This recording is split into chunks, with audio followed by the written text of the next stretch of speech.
what up? It's your boy Wiz Khalifa, man. This is Misha the Jeweler. It's your boy Christo. Trap Link. Man, it's your boy Tay Cummins. Yeah, send him 2 Flack. It's your boy Chevy Woods from the Taylor Gang. What up, it's Chew Jackson. That's your boy Ludi Boy. Girl, Renee on the way. It's your boy DJ Grow Quit Playing With. And now you can get it with the Burgh Boys. We're back.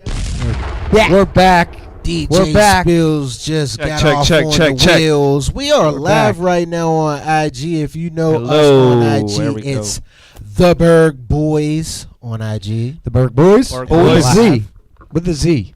We don't got anybody in there, so come on in and join us. We're live. Just live. Just started going live. The Burgh Boys. The Burgh Boys on IG. Burgh Boys. And we're sitting down with none other than the Hitt man himself, Mike Hitt. Mike Hitt. There he is. Thanks for having me. Of course. I appreciate you guys. Of course, man. Thanks for coming. Yeah.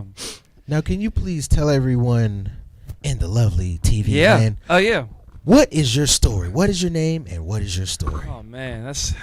Just real quick, sum it up. What your name, what you do. All right. My name is Mike Hitt, and I am an entrepreneur that's done apparel, media, and small business, and I also help everyone out, whether it be clients, whether it be family, friends, wallflower. I'm interested in people, and I'm interested in helping them the same as I'm interested in getting help. You see what I mean? Yep, absolutely. Dope. Absolutely. And so you Spillz. We go back, man. Yeah, we do. I want to ask you music-wise. Let everybody know what you do music-wise, as far as so every aspect. Every aspect, yeah. So it's funny. I have like from the time when Wiz was coming up, you know, all the way to now, I've always had like my hand in the scene, right? And I've never. It's never been, I've just been learning on my own. So I DJ when all there was vinyl.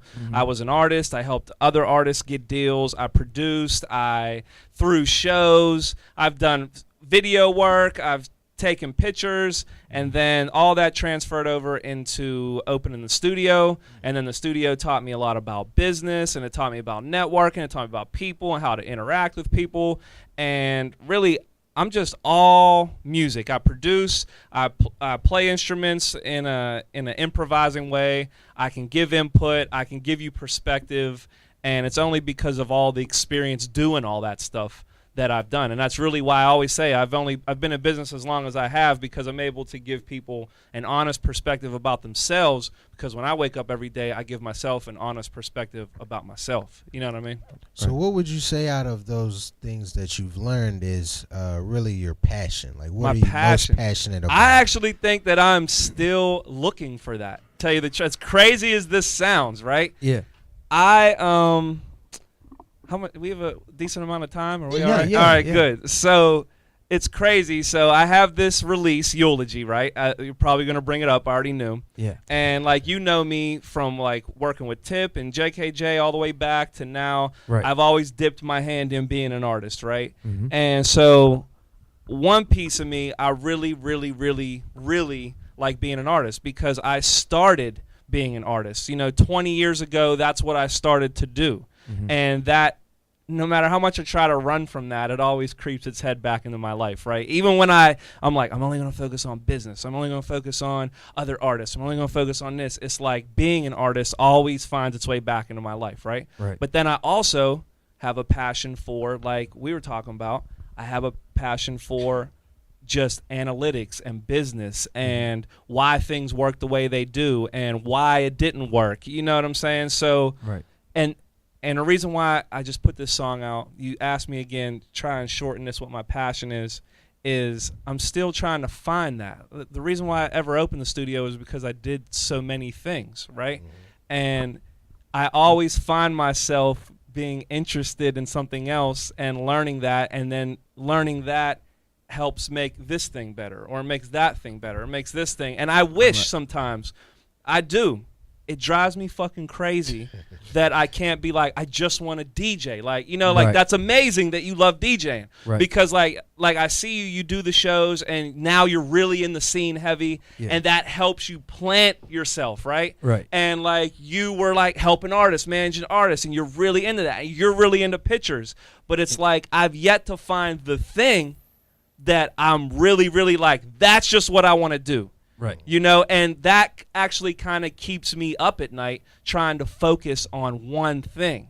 Right. You know, and the studio, I love doing the studio, right? Yeah. But the studio was just a byproduct of doing so many things. Correct. You see what I'm saying? And now I'm trying to. But see, I see you as like that type of all around character to where like that studio kind of fits you well because not only do you just be an artist whenever that release comes to you, but you constantly produce. You're good at producing. Thanks. So like that was like one of those things, like producing and engineering, like mixing and mastering.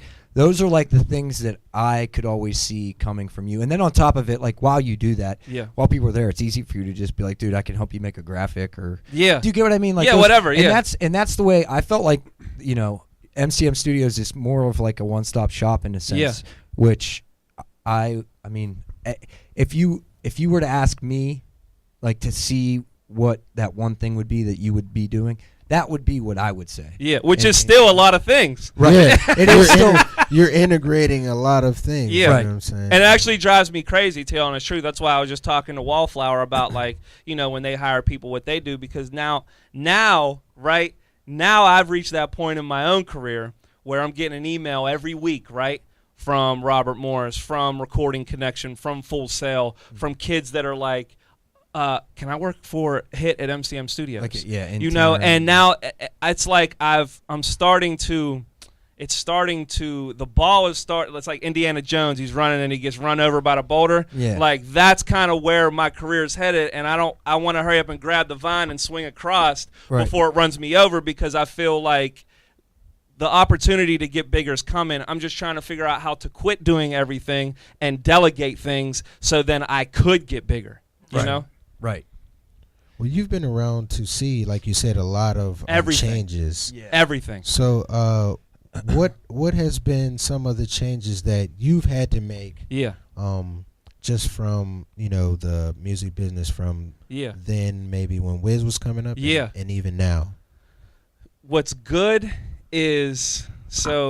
really good is people thought I was fucking crazy because, and everyone knows this, I saw this internet shit coming, right? Yep. Like I was the person that had the black and white like Mac computer, not a colored one, but I had like AOL 1.0. I was always have my hands in like, this internet shit. I had a 36.6 kilobyte per second modem that was $200 when they first came out. Yep. I had a CD burner. I DJ'd all week. It was $1,100 to get.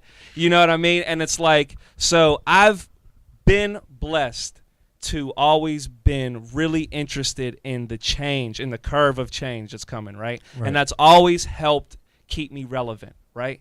But now, I think to myself now all the time, I feel like we've hit this plateau, right? Where it's like, I mean, most people, we all know social media, and we all have computers, and we all can make music, we all can do this and all can do that. And I always say, like there was a boom. We went MySpace, we went Facebook, we went, this cell phone to that cell phone, and CD turntables to streaming turntables and this camera. But now we've kind of just went like this, right?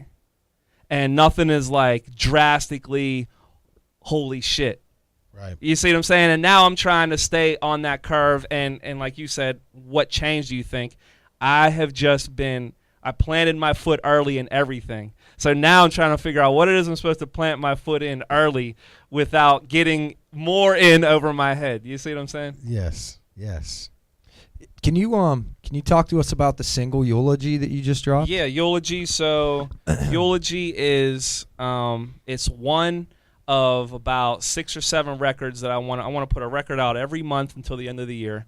I have a video every other month. We've been working on all this since last August, and I have been focused on my clients for the past 3. I've been focused on my clients for the 8 years I've been open, but I've been really focused on all my clients that come to me for the past 3 years. And like I said before, I wrote a blog about it. It's like, you know how this is. It's like artists, they create and it starts at the studio and it ends at the studio, right? And it happens a lot. It's rare that you get guys that like it continues to on an upward curve, right? Mm-hmm. And like through that, being an artist, I see that like drives me nuts. So I made all this music. I probably made like 50, 60 records, and Eulogy was one of those records that I made. And then finally, I'm like, 2018, I don't want to be 50 and wonder why I didn't put these records out. You know what I mean? Because I just realized that, and you know this, dude, I was there. You brought these turntables to my studio when you first got them. Yeah. And that was like 5 years ago. Yep. And I just stopped and looked at time for a second, and I was like, man, it's going to be 20 years from now before I know it. So I need to put a record out, and Eulogy's the first one where it's more of a personal thing for me. It's been getting mixed reviews just because initially it's not something where right now we're looking for like this factor, right? When a record comes on. Mm-hmm. And Eulogy is a this factor. Yeah, like you see what I'm saying? Like you're thinking about like what it is that I'm trying to tell you, right? Right. So, but and that's what I wanted to do first. I just wanted to get that out of the way because that satisfied me, right? And then I got another one 4th of July, another one in October, and I'm just going to put songs out in between. And then, like I said, I love business. I love analytics. I'm going to see at the end of the year, how did this pan out for me? Was this worth my time? You know what I mean? Did this feed my soul? Am I done now? Can I move on and figure something out? And now I'm trying to basically go through everything and get rid of, 360 in the conversation, get rid of what's in the way of me getting to exactly what I want to do. Dope. And Eulogy is that first step in that direction, Now, when do you plan on dropping the next one? Next month? 4th of July weekend. 4th of July. Yeah. 4th of July weekend. And that's a video. Now, I'm also going to put a song out. I really want to get a song out in June because I had Eulogy's a video in May. I got a video 4th of July weekend, and I have a video for October for Halloween time. And then in between them, I wanted to put out 3 just single songs, too, just to keep the Spotify train rolling, too, Fucking love Tuesdays. Hit. You have anything else you want to talk about before we get on to our next segment here? Man, I'm just blessed to be here. It's so crazy. I came full circle, and I come to ID Labs. I've never been to ID Labs. I never got to just You've never been here? Cross over to the other side. Wow. And it just feels good to bring my energy here. I'm glad you brought me here. And there's really nothing, Yeah. About your producer credits. Yeah. So give us just the few big the big names you worked with. So really one of the biggest things I do is just TV licensing. So that's the biggest thing. Like I was watching Love and Hip Hop the other night, and it's really funny because I was laying in a bed and I looked at my girl. I was like, man, that sounds really, and I couldn't put my finger on it, and I was like, oh, that's my beat. That's why, because they were like fighting or something, and there was a beat playing in the background. So like music for TV, like sporting events and Big Ten Network and VH1, MTV. That's like my biggest thing for real, more than artists. And I want to do artists more. It's just. It's artists requires working with people sucks sometimes. No, and it's like the mix of energy, and I'm really good at mixing energy, but it's like hard a lot. I'm always open, but it's hard to get people to be like, open. Let's go, let's do this. Get in that group. I'm always ready. So anyone who wants to collaborate, I'm always ready to do that. There it is. He stay ready, so he ain't got to get ready. Yes, y'all hear that? That's right. That? Yes. There you go. All right. Well. Mike Hitt, thank you. Thank you for coming, man. No, we appreciate it. I love this. This is awesome. It was a cool energy, cool vibe. As soon as you came in, we already was ready to turn up. That's right. Have some fun. Turn up. It is. Yeah. Tool time. It's tool time. It's tool time. FaceTime Tuesday. Tool time edition. They just went 21-inch pythons, brother. Boom. Make noise. I have the smallest ones. That's why I threw them up. I have the smallest pythons, He pulled his pythons out. No pun intended. Gardner snakes. The Burgh Boys.